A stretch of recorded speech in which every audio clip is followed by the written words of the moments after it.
tenggelam di situ nggak hati-hati. Kedua, ya pemikiran masyarakat itu ada sesuatu di sungai itu gitu.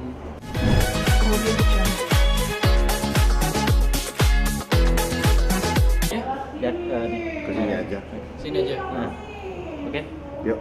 Oke Dana, malam ini emang udah after dari event di RCTI sekarang udah sampai mana, maksudnya udah lagu album atau seperti apa? Aku alhamdulillah baru mungkin 5 hari kemarin rilis single. Judulnya Maafkan Kami Yang Belum Fasih Mencintai.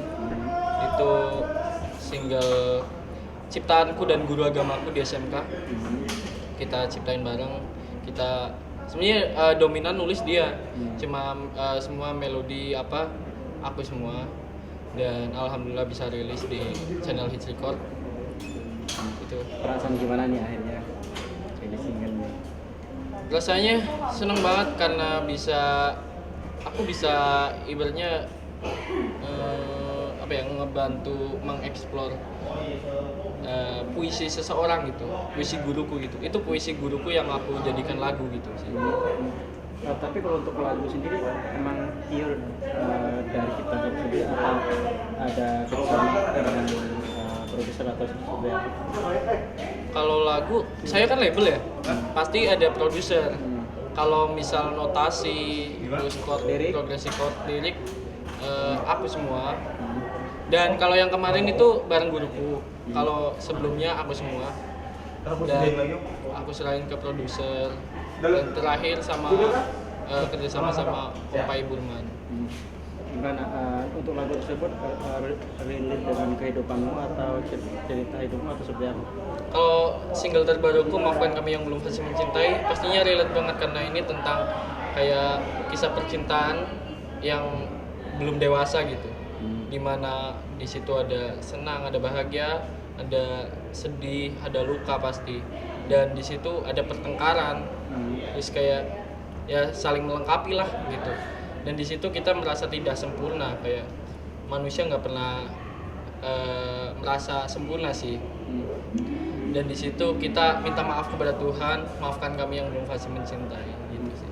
Terus sekarang nih kamu udah pure 100% terjun ke entertain. Perasaan gimana nih maksudnya dari nol banget pengamen akhirnya sekarang udah punya fans sendiri, kamu punya lagu sendiri seperti apa? Nggak pernah nyangka sih kalau sampai titik ini, dan nggak pernah berekspektasi. Yang penting kalau aku ngalir aja sih, nggak pernah yang aku berharap ini, berharap itu. Yang harapan pasti ada, tapi aku nggak yang nomor satukan gitu, semua aku sama ratakan gitu. Harapan kamu nih di tahun ini untuk pas di entertain seperti apa untuk depannya? Ya semoga laguku banyak yang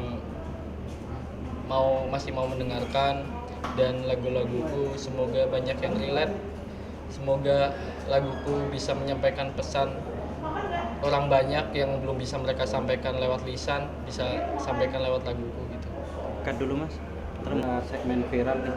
Kalau untuk film ataupun untuk film kan film-film Indonesia kan terkenal dengan film-film horornya nih, kan? Entah itu dari cerita, ataupun tempat.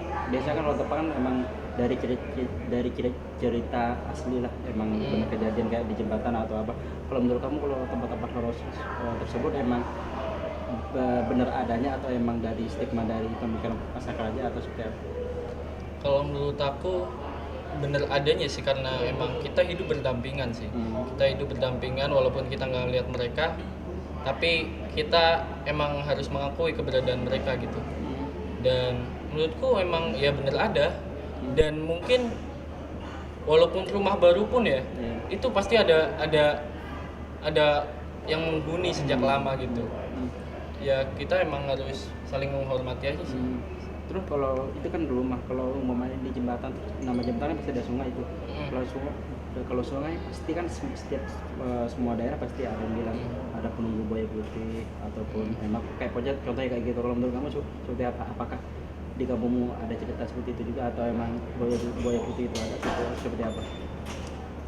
Percaya nggak percaya sih kalau gitu ya. Kalau buaya putih mungkin buaya yang dicat putih ya. Oh, percaya nggak percaya sih kalau itu. Maksudnya buaya itu kan makhluk hidup juga ya.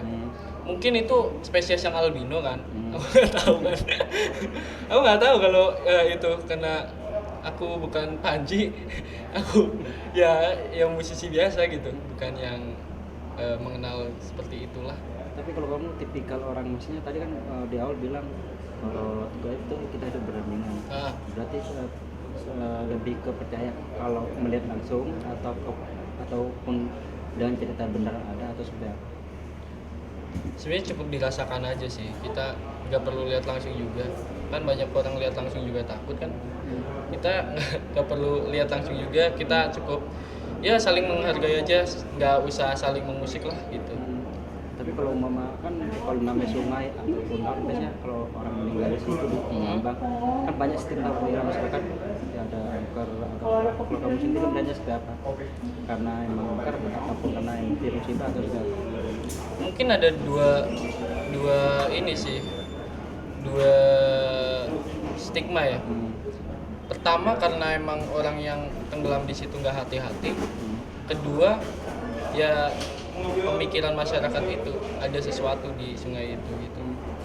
Kalau menurut kamu terakhir, agar pemikiran masyarakat tidak pemikirannya selalu horor atau mistis, itu harusnya seperti apa sih? Apakah emang harus merasakan sendiri mereka melihat langsung baru percaya, atau karena cerita doang jangan percaya, atau seperti apa? Mungkin percaya boleh tapi jangan berlebihan sih kalau menurutku. Dan mungkin kalau apa ya, buat masyarakat yang masih kayak mindsetnya seperti itu, kita pikir logis aja dulu lah, pikir positif aja dulu lah, biar nggak mikir kemana-mana dulu gitu. Ya, thank you. Keren ya. Udah dengerin belum single gue? Udah, kan gua ada Spotify. Iya. Emang gitu? Emang Nggak ada gitu. singkatannya? Nggak ada, singkatannya makam banci. Gitu. Suara khas. Ntar kalau meet and greet ini, ntar gue follow up lagi ya. Kalau di, maksudnya di Jabodetabek ini. Gue sempat